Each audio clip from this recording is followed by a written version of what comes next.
கேள்வி ஒன்றாக இருந்தாலும் பதில் எப்படியா இருக்கும், ஆளுக்கு ஏற்ற மாதிரி மாறுபடும். நேரில் வந்துட்டால் என்ன பண்ணிடலாம், எல்லா கேள்வியும் கேட்டு தெளிவாக. அதுக்கு தான் சத் சங்கம். என்னுடைய நோக்கம் எல்லாம் மனிதர்கள் எல்லாம் மகிழ்ச்சியாக இருக்கணும், அவ்வளோதான்.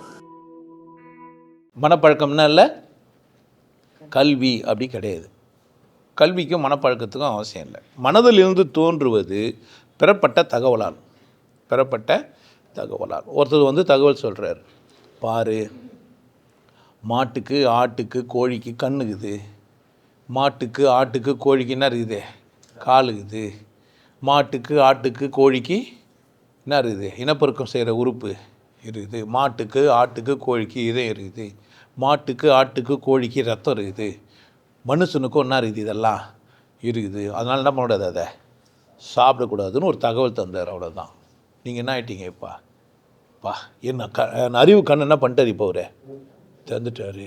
ஆமாம், ரொம்ப நாளாக பார்த்துங்க நீங்கள், கோழிக்கு மாட்டுக்கு ஆட்டுக்கு கண்ணுக்கு தான் ரொம்ப நாளாக சாப்பிட்டுன்னு வந்தீங்க. கோழிக்கு ஆட்டுக்கு மாட்டுக்குன்னா இருந்தது, கண் இருந்தது. இப்போ என்ன ஆகிட்டீங்க, பசிட்டிங்க. என்ன புக்கை கிரந்தத்தை வேதத்தை ஏதோ ஒரு மட்டையாக மயிரை என்ன பண்ணி எடுத்தேன். இது வரைக்கும் நமக்கு கண் இருந்தது, இப்போ தான் புண்ணாயிடுச்சா? இது வரைக்கும் புண்ணு இருந்தது, இப்போ என்ன ஆயிடுச்சு, கண்ணாயிடுச்சு. இவ்வளோ பெரிய கொடும் பாவியாக நான் தற்கொலை பண்ணி சத்தாலும் செத்துருவீங்க, எனக்கு தெரியாது. இதில் வர வள்ளுவரார் சொல்லிட்டாரு, கற்றோர் என்போர் கண்ணுடையோர் கல்லாதார். இப்போது இவங்க என்ன சொல்கிறாங்கன்னா, நான் வர அதெல்லாம் மனப்பழகண்டா, மனசாட்சின்றதே பச்சுத்தான்ட்டேன்னா கன்ஃபியூஸ் ஆகிட்டார். கான்ஃபியூசஸ் ஆகலை, கான்ஃபியூசஸாக இருந்தால் சட்டம் போட்டிருப்பார். ஒரு கேள்வி கேட்டு வைப்போம், மனப்பழக்கமா கல்வின்றது? கல்வின்னா அது கிடையாது. கல்லாக இருக்கிறது மலராக மாறுது. கல்லாக இருக்கிறது என்ன மாறுது, மலர் அலர் போது வீண் ஒரு, அது பருவநிலையில் ஒன்று. ஸோ ஒரு கல், ஒரு பாறை மணலாகுது, சிதையுது, பெருசாகுது, மனம் பூக்குது. கல்வி என்ன ஆகணும்னா தெளிவடையணும் மனம், அது பேர் தான் கல்வி. மனம் தெளிவடைஞ்சு அது பேர் என்ன, கல்வி. தகவல் அறிவுப்பட்டு மனப்பாடமாக பேசியிருந்தா அது என்ன இல்லை, கல்வி கிடையாது, தகவல் அறிவு. அப்போ இந்த பெறப்பட்ட தகவல் உண்மை இல்லையா, அது கரெக்ட் தானே, நியாயம் கூட தானே. உனக்கும் கண்ணுக்குது அதுக்கும் கண்ணுக்குது, சாப்பிட்லாமா அப்படின்னு நீ நியாயப்படுத்திட்டியானா வச்சுட்ட, உனக்கு என்ன ஆயிடுச்சு. இப்போ கரெக்டாகிட்டே இல்லையா, சரியா இல்லையா, பெறப்பட்ட தகவல் தப்பா? சரிதானே, இனப்பெருக்கம் செய்யுது, கண்ணுக்குது, கூப்பிட்டா வருது, பேக்னா அது வருது. அது இன்னும் மோசம், இங்கிலீஷே தெரியுது ஆட்டுக்கு. ஆமாம், என்ன அது முன்னாடி மாதம் பிடி மாதம் சொன்னால் மேனும், அப்போ அதுக்கு இங்கிலீஷும் தெரியுது. இது இன்னும் மோசம், தமிழ் மொழியை தான் அது முதல் மொழியாகவே பேசுது. அம்மா, இவ்வளோ உயர்ந்த ஒன்று நீயாவே கதை கட்டுவே ஒன்றும். அல்மா அம்மா மடியை விட தாய்மடி மாட்டு மடியில் தான் ரொம்ப நாள் இருந்தேன் அப்படின்னு சொல்ல முடியாது. அம்மா சொல்லுது, தமிழ் சொல்லுதுன்றது ஹிந்திக்காரன் கூட குடிக்கிறான். அது தமிழ் பேசுகிறவங்க தானே குச்சிருண்ணா ஆக்சுவலாக. ஏன் மாடு என்ன பேசுதே, அம்மானு பேசுது, யார் குடிக்கணா, மாதானே சொல்ல இது. மாதான்னு சொல்ல விட மூத்திரம் குடிக்கிறாங்க. ஏன், தமிழ் மொழி மேலே அவங்களுக்கு மறைமுகமாக பற்று இருக்குது.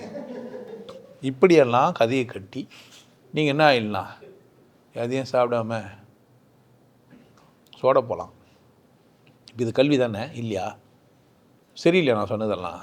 யோசித்து பாருங்கள், சரியில்லையா? கண்ணுக்குது, எனக்கும் கண்ணுக்குது, சாப்பிட்லாமா?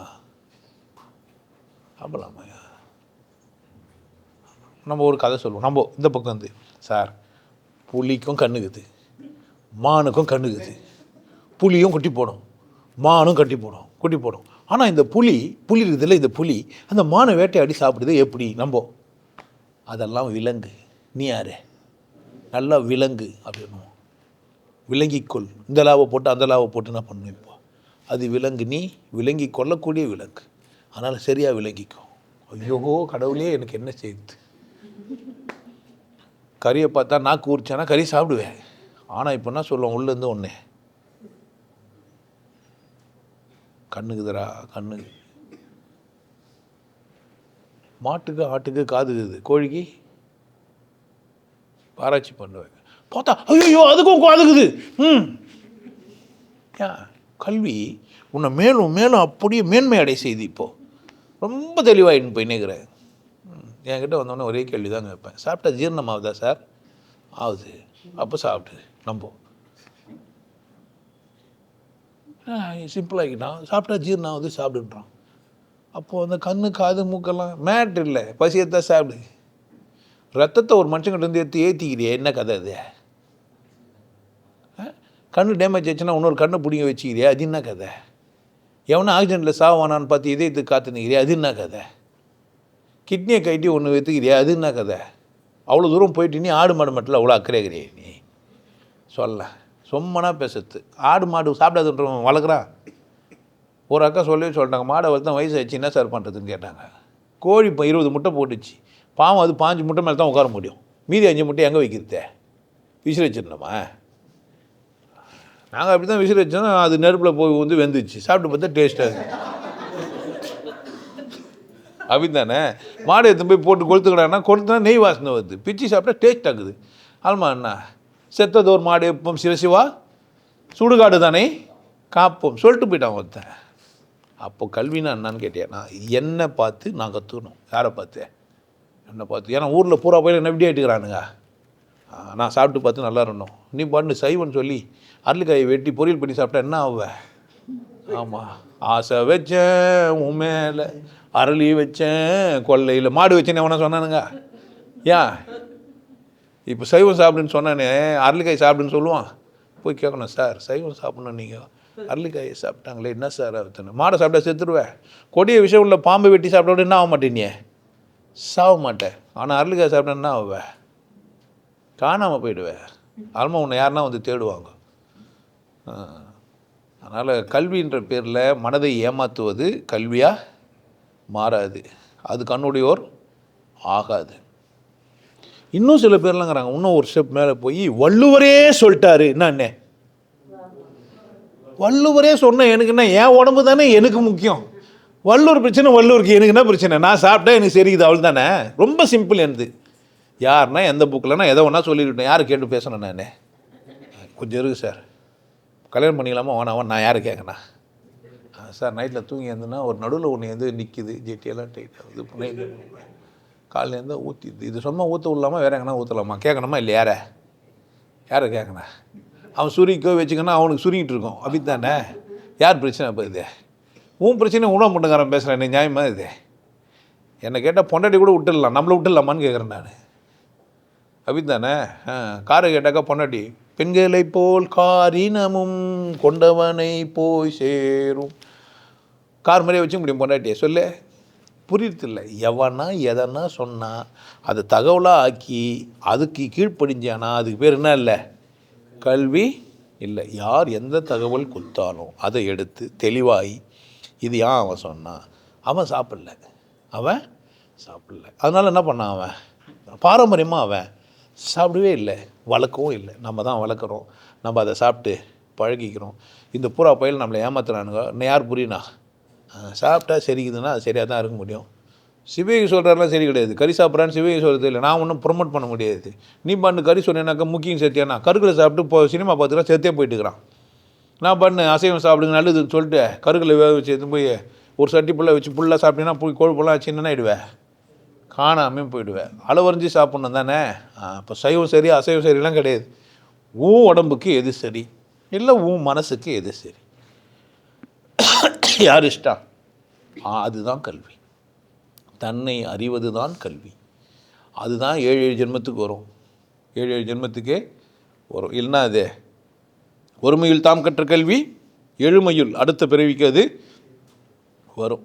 நீ இங்கே கற்றுக்கினேன் எலும்பெல்லாம் சாப்பிடுது, கண்ணுக்கு இது காதுக்கு இது காரியெல்லாம் சாப்பிடு. அடுத்த ஜென்மம் நாயா பார்த்தா என்ன பண்ணுவேன்? எலும்பு எங்கே கிடைக்கும்னு தேடுவையா? அப்போ அது உடம்பை மட்டும் நம்பி வாழ்வேன். அப்படி ஆகிடுவாங்க. எங்கள் அம்மா சொல்லுவாங்க, நான்ற ஜாதியில் பிறகுரு நாயாக பிறப்பார். நான்ற ஜாதியில் பிறகுரு நான் தான் பிறப்பார். ஆமாம், பான்ற ஜாதியில் பிறகுறோன்னா பூனையை தான் பிறப்பானுவாங்க எங்கள் அம்மா குழந்தையில. இப்போ சொல்லுவாங்களா தெரியல, கேட்டு பாருங்கள், பக்கத்தில் தாங்கிறாங்க. ஆமாம், எந்த ஜாதிங்க இது பூனையை பிறப்பாங்க, எந்த ஜாதிங்க இது நாயை பிறப்பாங்கன்னு அவங்க சொன்னாங்கப்பா. அவன் சாஸ்திரத்தை சம்பிரதாயத்தெலாம் நம்புற மாதிரி நானும் என்ன பண்ணல, எங்கள் அம்மாவை நம்பிக்கலாம். ஏன் இஷ்டம் தானே? ஆமாம், எனக்கு எங்கள் அம்மா தான் சாஸ்திரம். எங்கள் அம்மா சொன்னது தான் எனக்கு வேத வாக்கு. நான்ற ஜாதியில் பிறந்தவன் நாயாக பிறப்பான். ஏன்னா சாஸ்திரம் சொல்லுதான் பாவம் பண்ணுவலாம் நாயாக பிறப்பான்ட்டு. எனக்கு சாஸ்திரமே சொல்ல, அவன் குறிப்பிட்ட ஜாதியை சொன்னே சொன்னாங்க எங்கள் அம்மா. அப்போது சாஸ்திரத்திலே கொஞ்சம் முன்னேற்றுக்கிறாங்க. My mummy is great. உங்களுக்கு எல்லாருக்கும் ஒரு விஷயம் சொல்கிறேன். ஆனந்த வாழ்வு அப்படின்ற ஒரு கோர்ஸ் யூடியூப்பில் போட்டு வச்சு, ஹாப்பி லைஃப் கோர்ஸ். நீங்கள் மெம்பர் ஆனீங்கன்னா அந்த ஆனந்த வாழ்வு கோர்ஸை நேரடியாக நீங்கள் யூடியூப்பில் பார்க்கலாம். கட்டிட்டு நீங்கள் ஃபேமிலியாக டிவியில் போட்டுனா பண்ணலாம். எல்லாரும் ஃபேமிலியாக போட்டு பார்க்கலாம். ஒருத்தர் தான் சப்ஸ்கிரைப் பண்ணீங்க, 5 பேர் 6 பேர் என்ன பண்ணலாம், நீங்கள் அதை பார்க்கலாம். வாய்ப்பு பயன்படுத்திக்க பாருங்க. நல்லா இருங்க, சிறப்பாக இருங்க, கொண்டாட்டமாக இருங்க. உங்களை நீங்கள் மதிப்பு மிகுந்தவராக மாற்றுறது உங்கள் கையில் தான் இருக்குது. நல்லா இருங்க. நான் ஒரு வாய்ப்பு என்னை பயன்படுத்திக்கலாம். நல்லது.